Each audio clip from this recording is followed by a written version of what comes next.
Hello and welcome to Always Take Notes. We wanted to draw your attention to our crowdfunding page on Patreon. If you've been enjoying Always Take Notes, please do consider supporting us there. It helps us to keep the podcast going. If you support us on Patreon, you can get a great selection of rewards, including a shout out on the show and a selection of successful magazine pictures. Thanks to our latest contributor, Lucy Pearson. Lucy is a freelance writer and book blogger at The Literary Edit, and she's also the co-founder and host of the Bondi Literary Salon. She won the inaugural Book Blogger of the Year award in 2018 at the London Book Fair. Thank you so much for your support, Lucy. Hello and welcome to Always Take Notes. In this episode, Rachel and myself spoke with journalist and novelist Megan Nolan. We spoke to Megan about getting started in journalism in her early 20s, about balancing essay writing with fiction writing, and about her latest novel, Ordinary Human Failings. It's a great episode, and we hope you enjoy it. Welcome, Megan, to Always Take Notes. It's excellent to have you on the show. Could we start with your latest book, Ordinary Human Failings? Where did the idea for that story come from? Yes, thanks so much for having me. So this was something that I've been thinking about actually since before, a long time ago now, before my first book came out, actually. And it came from originally something I had read, a one-line little anecdote in a book called Somebody's Husband, Somebody's Son, which is a Gordon Byrne non-fiction book. And it's about Peter Sutcliffe, who's the Yorkshire Ripper killer. And this was just a very, as I say, an aside within a much larger story about Peter Sutcliffe. But it happened to mention that during the trial, either when he was arrested or during the trial, a tabloid newspaper had approached members of his family, and several of them were quite bad alcoholics and were also very hard up financially. And they had offered them basically a situation where there was unlimited alcohol and some money in exchange for being put up in a hotel together as a kind of source on tap for the newspaper.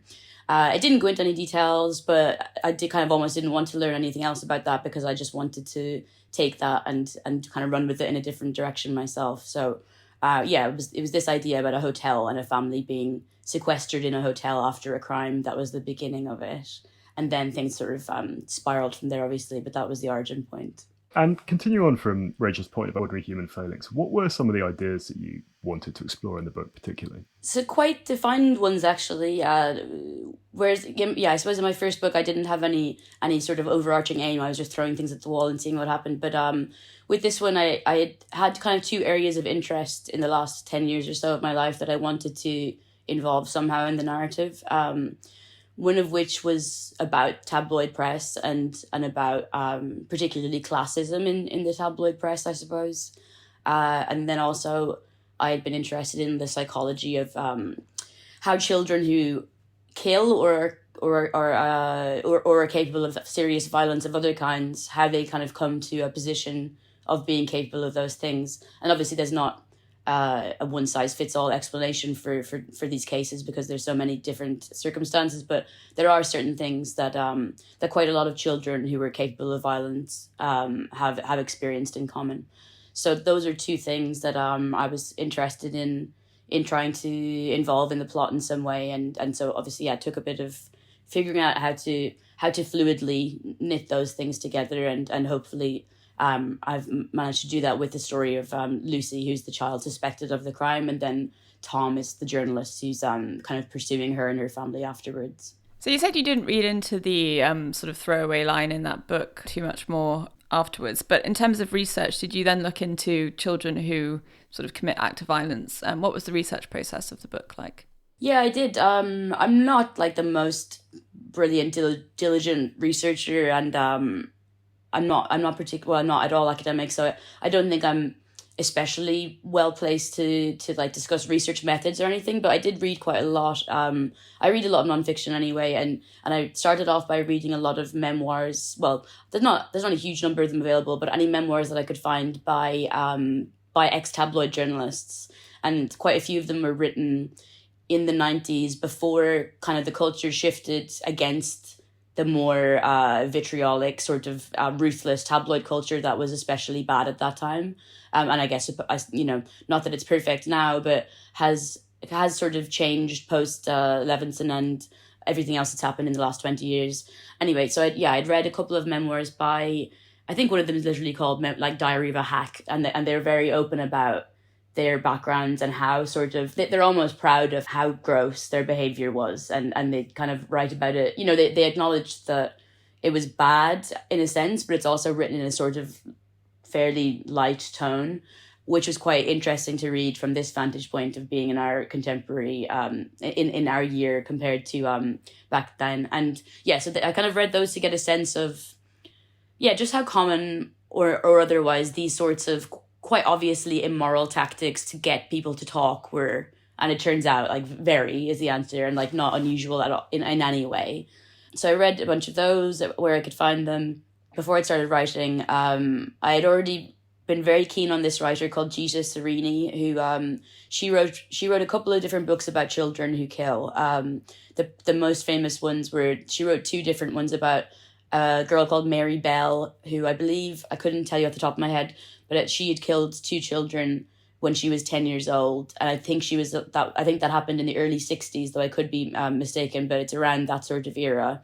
And Gita Sarini had written, obviously like a crime like that by a child of that age is so almost unprecedented that everything to do with the trial and the aftermath and her detention, it's all like being worked out as you go along, because it's so, at that time I think it was one of the first modern contemporary cases of a child being tried for the crime of murder in England. So it goes into her experience after the trial as well, and then actually she wrote a subsequent book which tries to explore the cultural aftermath, and then also Mary Bell's life as an adult after she had entered society again. So I'd been very taken by those. They're really great books. So I reread those, and I read some more formal literature from a more actual psychological background, like written by child psychiatrists and psychologists about I suppose not just about children who kill, but about the different kinds of violence that children who tend to be detained commit, and also what they do and don't have in common in their family backgrounds. I was reading some of the coverage earlier today of Acts of Desperation, your previous novel, and there was a line in that where you said, my next project is going to be very different. It's not going to be as close to my own experience and stuff like that. Is that what this has become, do you think? And was that a conscious desire to kind of turn away to something that had or was drawing less upon elements of your own life?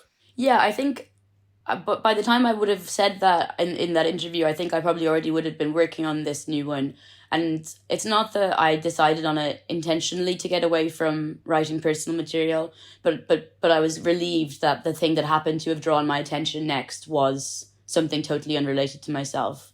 And actually, before I started writing it, I think I assumed it would be completely divorced from my personal experience, because obviously these things that are the core parts of ordinary human failings, i.e. the criminal justice system, poverty, murder, these are things that I have no relationship to on a personal basis. But then actually, obviously, when I started to write, certain things did come from my life and my experience. Nothing that's like a hugely pivotal plot point, but things to do with Ireland and, certain things about the demographics of some of the characters in the book are definitely drawn from personal experience as it happens. But no, it did feel kind of liberating to not have to consider all that, which was, obviously quite an interesting but somewhat burdensome experience of Acts of Desperation being published, was that you have to negotiate the relationship between yourself and the character and what's true and what isn't all the time. Whereas with this one, it's quite freeing to not have to get into that, really. We'll definitely come back to Acts of Desperation later on in the interview. But to remain on this novel for now, in terms of creating the characters, how did you decide who needed to populate your novel, and how did you go about creating them? I don't plan very much. I know quite a lot of my friends who are novelists do a huge amount of planning, and they produce a huge number of words even that will never see the light of day, but I tend to just get going and work it out as I go along. So I didn't know in advance who would be the kind of main.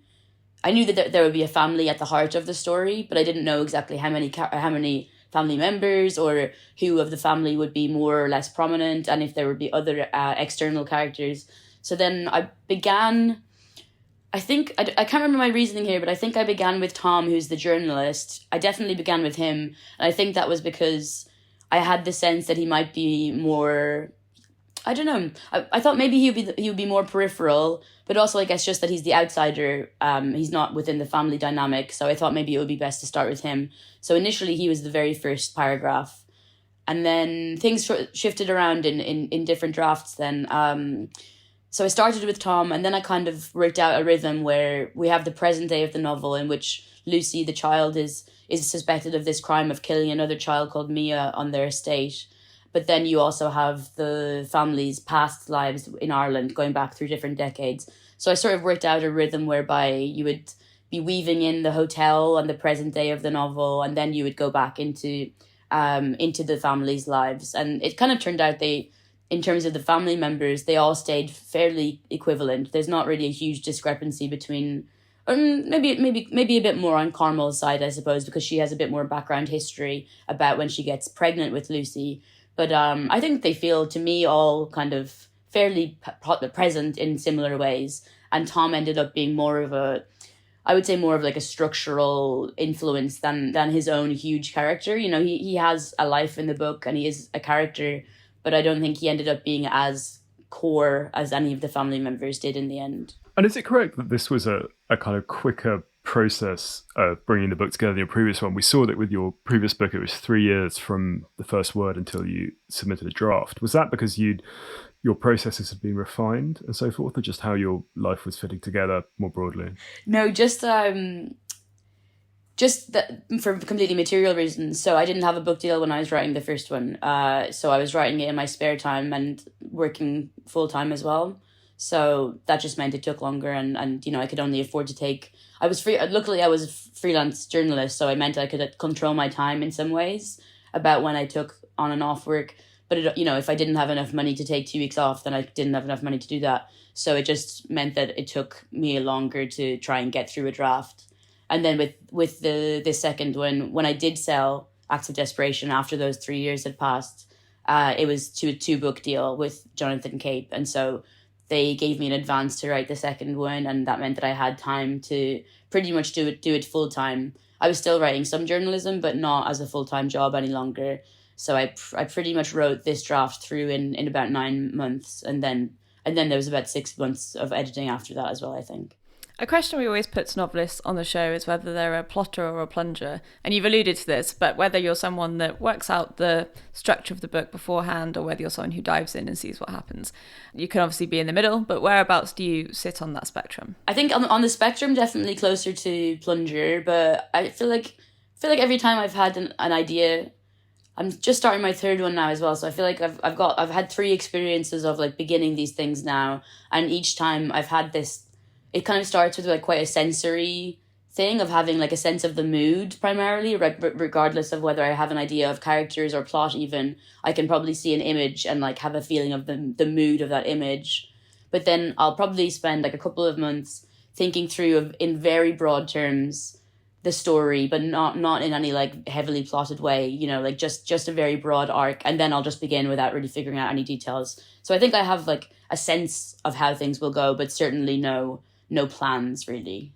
And with that 2-book deal with Cape, we really love on the show to get into the kind of mechanics of this. So did you have to like sell them the idea for book 2 or offer them a short list of ideas, or were they just obliged to take whatever you gave them? Like, how did that negotiation work? No, I didn't know how it would work either, but there was basically no, I had a really good relationship with my editor there, and she was very trusting and like loved the first book, and we loved working together. And I did tell her the idea, but literally that was like over lunch so I sold the books in 2019. We would have had like a celebratory lunch to say hello to each other in person for the first time. And during that lunch, I told her the very broad outline for the second novel. And then we didn't really talk again about details until I handed it in, which was quite scary in a way, because like, I don't know, if it turned out to not have been any good, then I don't really know what would have happened, you know, like, I guess what would have happened is that I would have had to start again and try something new. But no, basically I had free reign to write any novel. Could we track back now to your early life? We read that you had a very bookish upbringing and your father's a playwright. Can you sort of identify a particular point at which your interest in books and literature and writing developed? It's kind of hard in a way because, yeah, as you say, like it kind of always was it was like, yeah, the biggest thing I was interested in since I can remember, really. And yeah, like I have a memory of being in a bookshop with my dad when I was like 4 or 5, and I was like standing in the queue with him to buy some Mr. Men books, and he got chatting with some friend of his, and like by the time we got to the top of the queue, I had like finished reading them in the queue. And I was always like a very compulsive reader, and I'm quite an anxious person, and I found that reading was one kind of useful way to use that compulsive feeling and not like not like let myself get too caught up in it, was to let myself insistently read all the time. But in a more serious sense, then I suppose, yeah, I mean, my dad he had a very good, he's not a snob at all, but like he had a quite good tactic when I was growing up of, I don't know, I as well as being very bookish, I was also just a kid and like loved watching Nickelodeon or whatever. So if I was to get a book that was less serious, like, an adaptation of Sabrina the Teenage Witch into a novel, then he would be like, yeah, sure, you can get that one, but you should also get a kind of proper one, basically. And so he would like make me do a bit of balancing with my cultural intake, which was actually quite a useful way to learn to read, and it's like still quite similar to how I read now. And then in terms of writing, I started to enjoy to write poetry when I was about 12 or 13, and that was kind of my main, well, it was my only like really big passion was poetry until I got into my later teenage years, when I got more into essay writing as well as poetry then. But yeah, so that was like a large part of my life, I would say, for all my teenage years, was writing poetry. We were reading before the interview the piece you wrote for The Guardian about your experience at university and then not being at university, which I thought was very powerful and moving as well. Could you tell, maybe for our listeners who aren't familiar with that, just briefly what happened in that period of life? And then, now a decade or so on, how do you feel about it now? Yeah, it still kind of changes all the time, actually. Yeah, so what happened was I left home where I lived in Waterford and moved to Dublin to go to university in Trinity. And there's all sorts of context for why I ended up dropping out. The easiest one to say, like the most logical or whatever, is just that I really, really wanted to go to Trinity specifically, because it was, the good school, the really fancy, great school. And I didn't have enough points from my exams in school to study English, which was my preferred thing to study. But I did have enough points to study some other things in Trinity. So I ended up doing film studies and French, and really liked film studies, but was absolutely rubbish at French, basically. And I just panicked immediately. And as soon as I was not doing well, I kind of gave up instantaneously. And then, there's other context about like where I was in my life at that point. I'd had a kind of troubling summer, but just before I entered university, and was not in the greatest place mentally to be on my own for the first time. And I sort of just got very lost very, very quickly. And I don't know, with retrospect, like obviously if I had just asked someone for help a couple of weeks in, whether it was the university or my parents, I'm sure things could have been resolved. But I got into a sort of cycle of panicking and not going in, and then, it's been a week, and then you feel like you can't ever go back in. And so it just kind of went on like that, and eventually I stopped going, or I formally dropped out or whatever. And how I feel about it now is, yeah, as I say, it kind of changes all the time. Like, I find it hard to regret it, because I've ended up doing, like, what I do for a living is beyond, like, my wildest dreams everywhere when I was a kid. And like, I never thought I'd be able to do this as a career. And so it's kind of hard for me to regret almost anything in that sense, like in terms of how I got here. But I do miss, like, I was quite academically inclined as a kid. Like, I was always quite lazy, but I was always very eager to learn on my own terms. And so I feel a bit of sadness about losing that, like losing a more formal way that I learn, which, because I just never really got that back. I still read a lot, but I never returned to education in any sort of way. So sometimes I don't know, I kind of harbor fantasies about doing it now, but I don't think I'll ever have the wherewithal to do like a 4-year degree now, having also had, now having a job as well. But yeah, so it's something I still feel quite conflicted about, basically. You tell a story in that Guardian piece, which likewise I found very powerful, about a particular tutor saying that some of your analysis was like something from a women's magazine. Do you think that's part of the reason why you're kind of half put off going back now is that it's that the snobbery might be sort of replicated, or that it's something that is consistent across academia? Well, no, I think I would have a lot. I think for one thing, I wouldn't care if someone said that to me now, because like, I don't know, I have written for women's magazines, so I don't like feel ashamed of women's magazines. But at the time, obviously, it felt very damning to hear that from someone in a position of authority.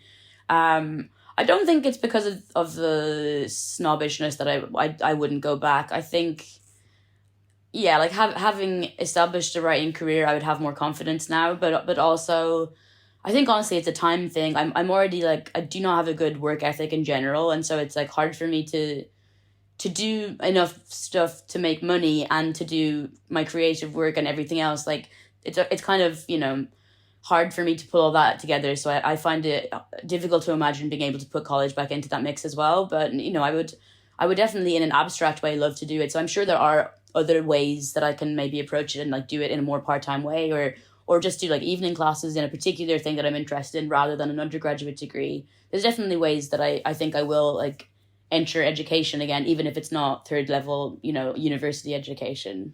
I mean, just from an external perspective, it looks like, you know, you're being quite hard on yourself here in some ways. And I was struck right at the beginning of our interview. You said, you know, I'm not academic, and you said you haven't got a good work ethic. Like you've written a highly acclaimed novel. You're a very successful freelance journalist. From the outside, neither of those things would appear to be remotely true. You know, I don't know. I guess I feel like I'm the only one who's aware of how much time I waste every day, and it feels like a huge amount. And I know, like I've you know, even when I had completely unrelated jobs in offices or whatever, I suppose I did also waste. You know, like everyone wastes time at work in some way, but I don't know. I think with writing, I always feel I do care about it deeply, and there are times when I work really, really hard, and especially, you know, coming up to the deadlines for both books, I did sort of seal myself away and kind of intentionally almost go a bit crazy with it, as in, you know, didn't speak to anyone else for a number of weeks and just worked all the time.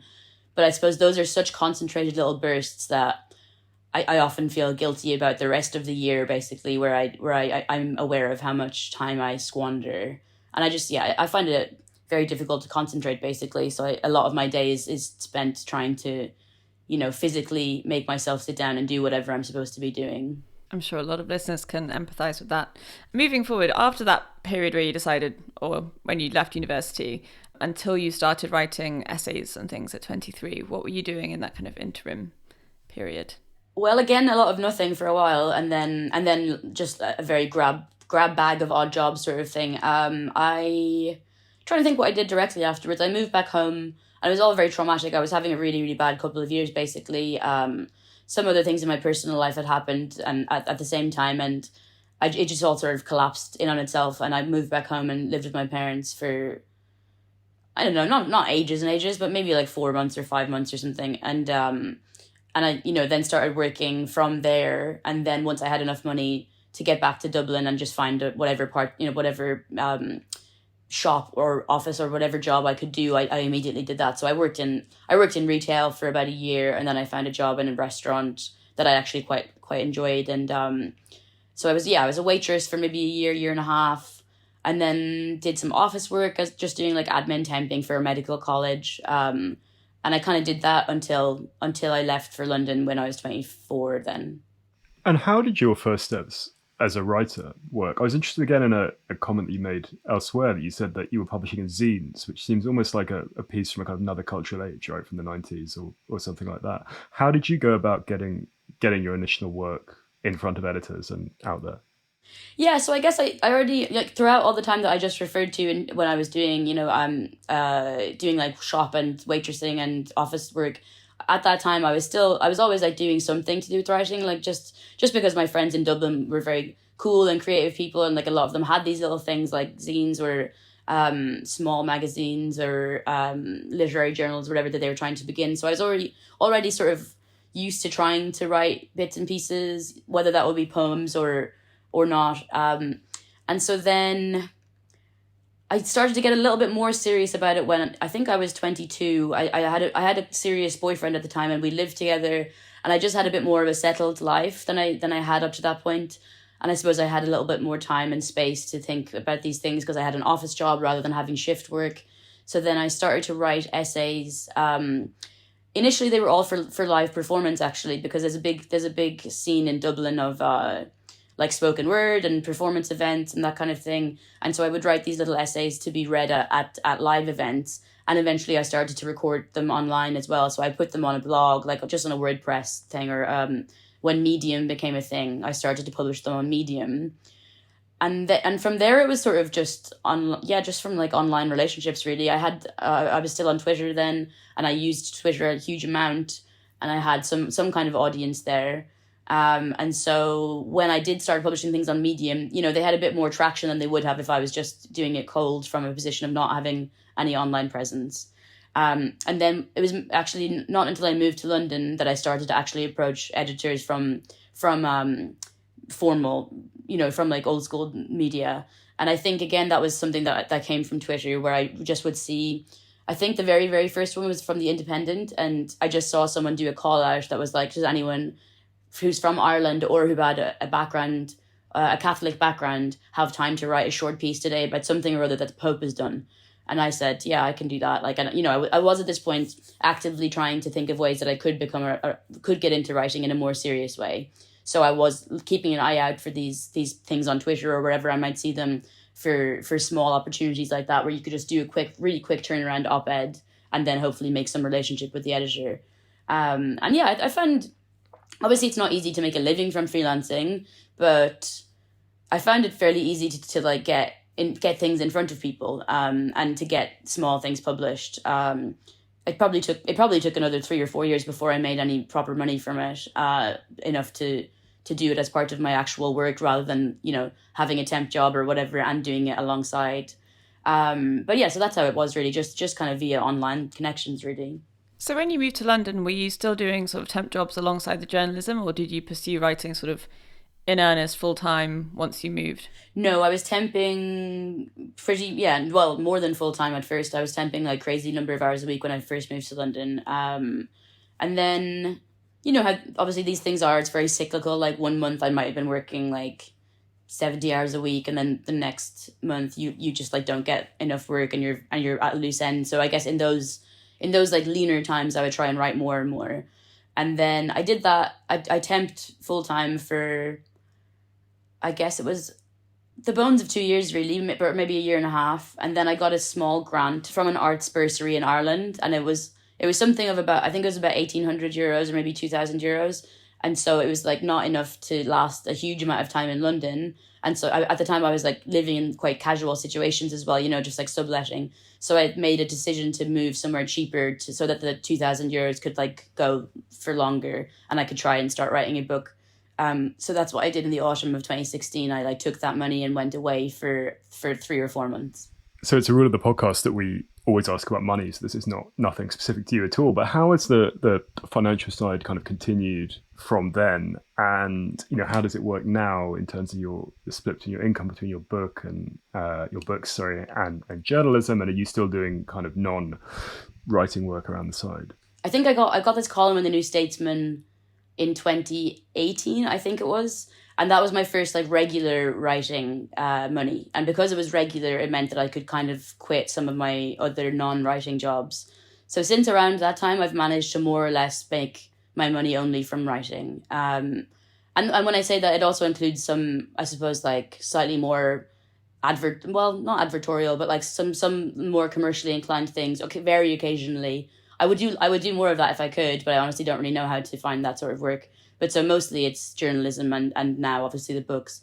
But yeah, so in terms of money with the books, I got my deal in 2019. And I've like been using the money from this book and the second to live off, primarily for the year that I was writing Ordinary Human Failings. I made the decision to, as much as possible, just live off the book money and use it sort of for what it was intended, and be able to write the book full time without writing journalism.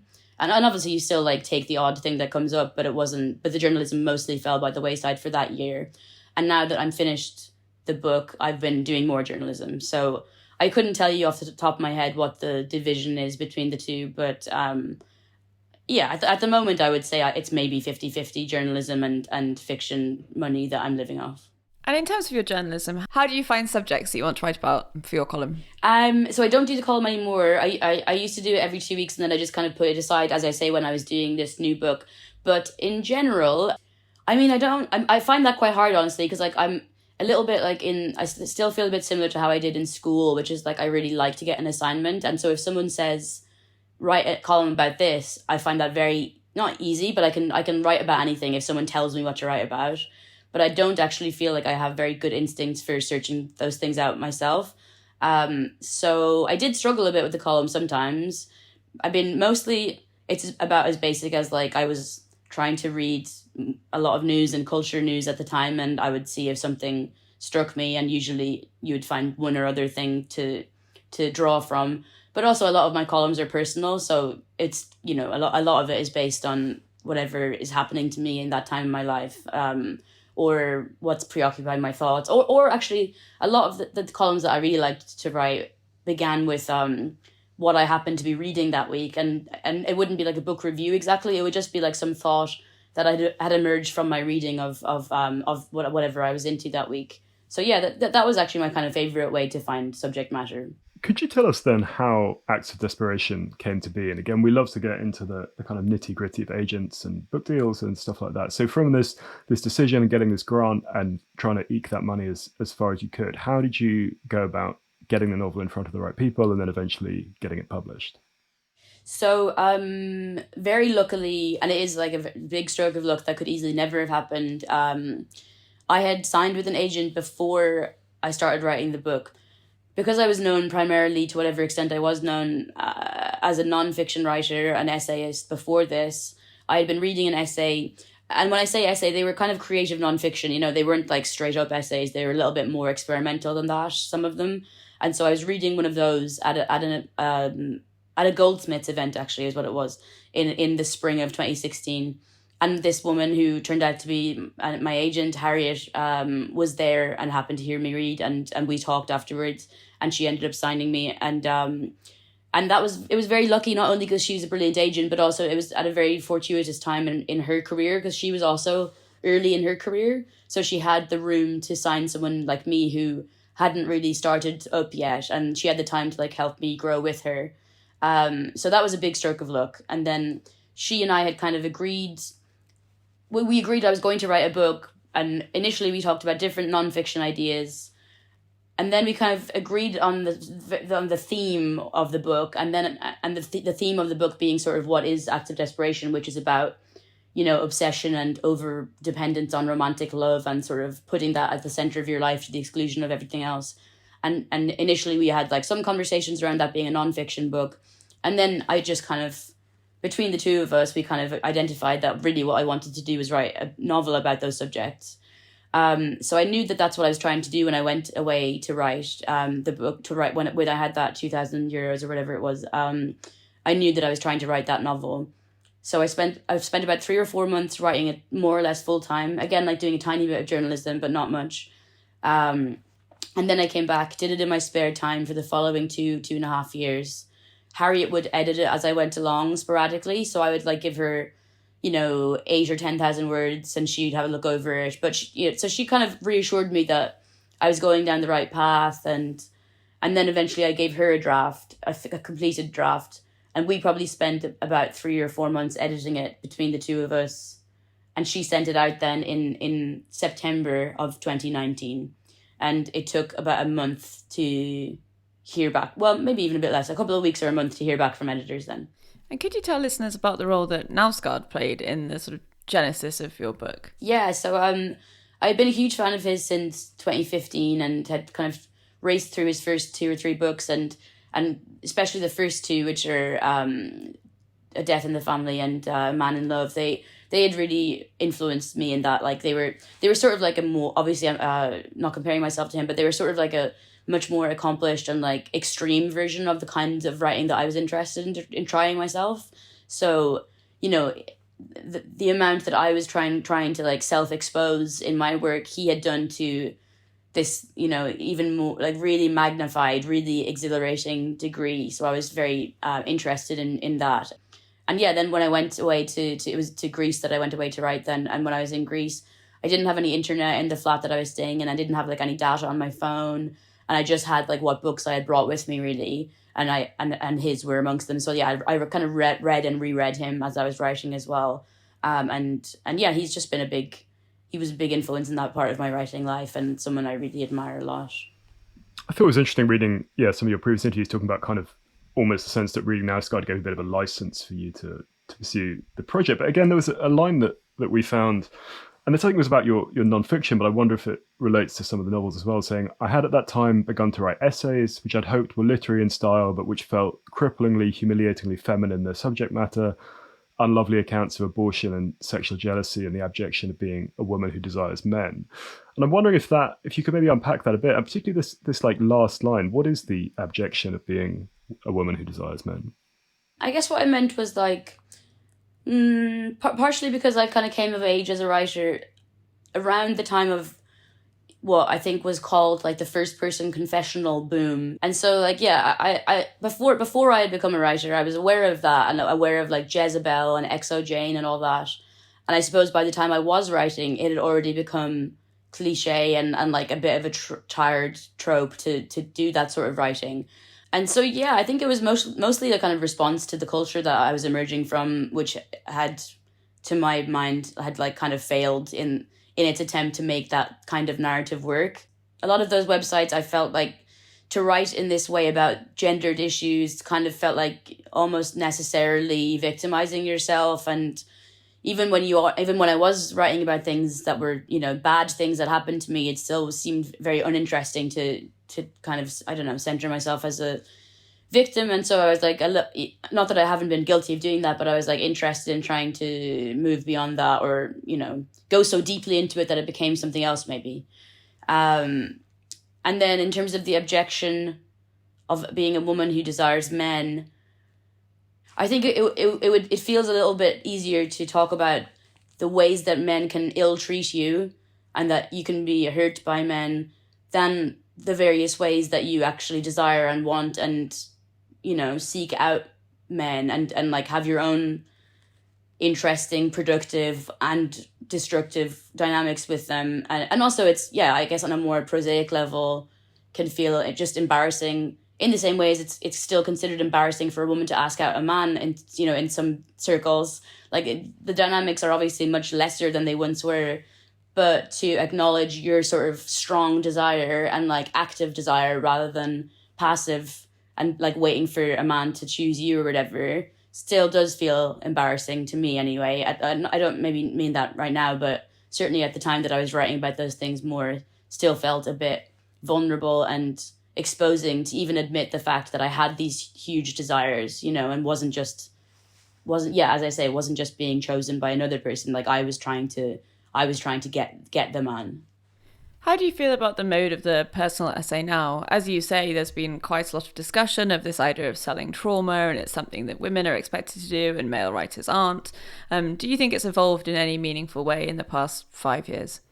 Yeah, I feel like really good about the essay right now. And actually, I don't think I would have had all these...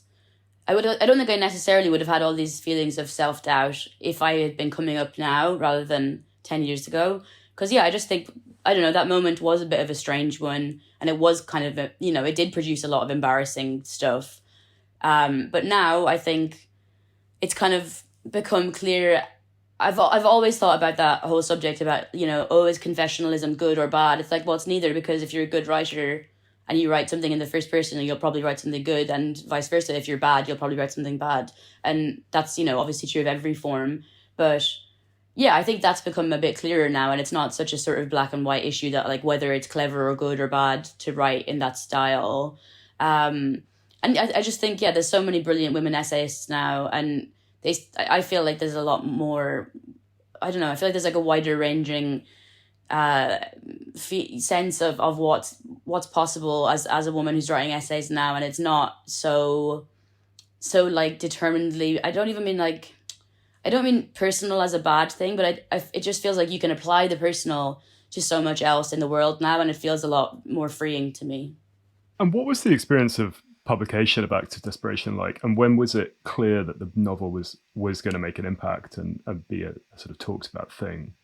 it was all a bit strange just for functional reasons because it was all during a lockdown. So I was, at home on my laptop for the entirety of the experience, really. So it didn't really feel real, to be honest. So I think a lot of the time that people ask me that, it's kind of hard to answer because there was no celebration, or like there wasn't a moment where I got to like understand that it was going well, if you know what I mean. But yeah, so I don't know. It was all very strange. I lived by myself. There wasn't really anyone to discuss it with or celebrate it with, and so it didn't feel very real. And because I also was just in a bit of a strange space mentally because of living alone and having just, been on my own for whatever it was at that point, like 5 months or something. I sometimes tell this to people and it sounds like I'm being like falsely modest or I'm lying, but I really didn't anticipate any reviews like in either direction. I didn't think about that. It wasn't in my mind at all. So the day that I like got an email from my editor being like, amazing news, we've got a really great review in the Sunday Times, and that was the first one. It felt like completely out of nowhere, and I honestly, genuinely had never anticipated any of that stuff. So it was like wildly exciting in a way, but also very, very strange and surreal to be experiencing all of this in complete isolation. So I feel like there's a part of me that still doesn't really know that it did that well in a way. I don't know, it's hard to explain. How do you feel about the journalists, I guess, that kind of lump you together with other young female Irish writers? Do you find that, in what ways do you find that helpful? In what ways do you find it unhelpful? I think now I don't mind at all. At the time, before it's such a vulnerable time to be having your first book out, and obviously you want not only for it to be liked or admired or whatever, but also for it to help you establish yourself for your career in general. And so at the time it felt a little bit like, oh, I really wish they'd stop saying that because I want to have my own career and I want to like make sure that people, find me to be a distinct presence in the world. But now I don't really mind. I don't know. It doesn't feel so significant to me now that I have some of that time behind me. And there's, there are some common threads between me and like Nisha or Sally or whatever they're not irrelevant to discuss or anything. And like I would always be very happy to like sit in a room and talk with any of those writers. And in fact, I am going to be talking to Nicole Flattery very soon, and very excited to talk to her, especially because her book is so different from mine, which will be fun to go into. But yeah, I don't know. It feels perfectly pleasant and fine to me now, basically. Yeah. And what is your setup now in terms of where you base yourself, but also how your time is split between journalism and fiction and things like that? And how do you see that evolving going forward? It's very as and when in terms of the fiction versus journalism. So I don't really have a plan or a routine about how much time I spend on either. I like if an article comes up, then I'll write that article pretty much as soon as I can, or as soon as I have to. But in terms of like how it's going to happen going forward, at the moment I've got two books I want to write next, and so I don't know exactly whether I'll work on them both simultaneously or whether I'll concentrate on one over the other. But again, I think it will just be like it was last time, where I kind of like do as much fiction as I can financially, and then I make up the rest of the time with the amount of journalism I have to do financially. So yeah, I think, unless I think probably it'll be about 50-50 if I can make that work financially, basically. We're coming towards the end of our time, so as a final question from me. Beyond those two books, do you have any sort of grand ambitions to go into screenwriting or anything else that you want to achieve in the coming years? The books are the main thing, to be honest. One of them is nonfiction and one of them is another novel. So I can imagine, given that I don't know. I think those will take up the bulk of my next 3 to 5 years, I imagine. But I am working as well, like my first book got optioned for television, so I'm as with all these things, like they never actually transpire really, but I am working with the writer on that, just like doing some consulting work basically and helping her get a sense of the world. So that's been quite fun, and I would like to do more of that with her and with other people in future.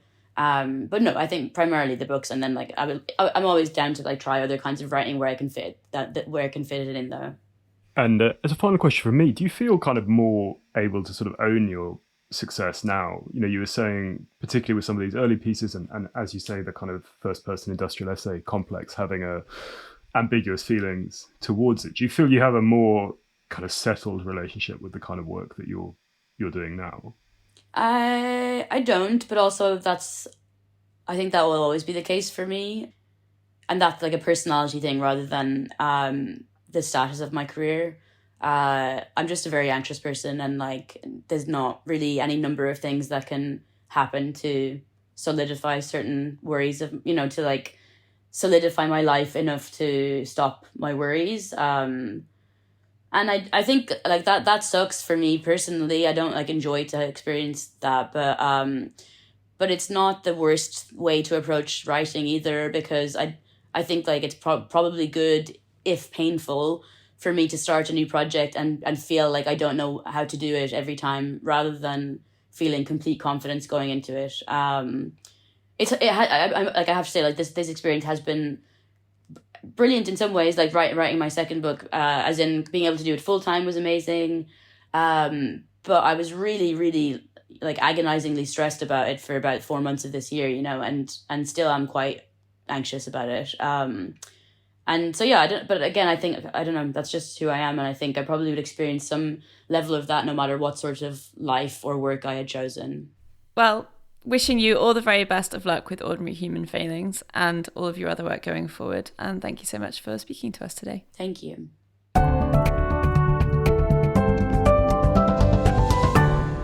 That was the Always Take Notes interview with Megan Nolan. She's on Instagram at @MeganNolan, and Ordinary Human Failings is published by Jonathan Cape. Hello, it's us again. Simon, what was your takeaway from the interview with Megan? I mean, she's clearly a real voice at the moment. A lot of coverage of her writing and her work everywhere. Really seems to be someone definitely on a kind of upwards trajectory. So I thought we got her at a very interesting time. I mean, I think again, it's interesting with these people who have success at a relatively early stage in their careers to see to what extent they're able to kind of internalize that or take that on board. And it seemed that was something that wasn't completely straightforward for her. But I thought it was, an exciting addition to have on the podcast, and very interesting to see what she goes on to do in the next couple of years. What about you, Rachel? Very much agreed. I enjoyed reading a lot of her work in preparation for this interview, and I thought she was very thoughtful on the confessional essay and how it's evolved as a mode. And as you raised in the interview, she put herself down quite a lot by saying, I don't have much of a research process, before describing a very thorough research process. But it was interesting to hear about her process and how she's put her novels together all the same. What have you been up to, Simon? I have been continuing to be working, really. Just we're going on holiday in September, so pushing on with that on the book that I'm writing, the new one, the non-fiction book, and also various bits of sort of magazine work and other admin, and then carrying on doing a lot of physical training, which has been good, but I'm slightly exhausted now. And then in terms of matters cultural, I have been reading this biography of Edmund Bie, who is Bille, who's a Swiss painter who I write about in the book, and a kind of interesting polymath person. And then I read a couple of interesting magazine pieces. So I read the big slice of Patrick Radden Keefe, the profile of the roguish art dealer that he published in the New Yorker, which I found interesting. And then also another New Yorker profile by Ian Parker of the Mayor of New York, which is again a kind of forensic unpicking of a man who's not super truthful.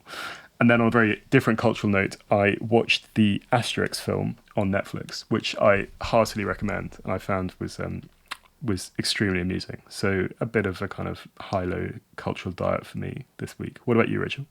As always, I'll have to check out that Patrick Radden Keefe piece. Very interested in the art world, and also as a former guest of the show. I've only just started watching it, but I'm on season 3 of The Great, which I have very much enjoyed in the past. And I am interested to see how a show about Catherine the Great plays in light of the invasion of Ukraine. So I will report back. This has been Always Take Notes, hosted by me, Simon Acombe. And me, Rachel Lloyd. Our producer and social media editor is Artemis Irvin. Our score is by Jess Danheiser, and our graphic design is by James Edgar. If you'd like to follow us on social media, we're on Instagram at Always Take Notes. We're on Twitter at Take Notes Always. If you'd like to support us on our crowdfunding page on Patreon, we're on there under Always Take Notes. And if you'd like to leave a review on iTunes or get in touch with us via our website, please do. Many thanks. Goodbye.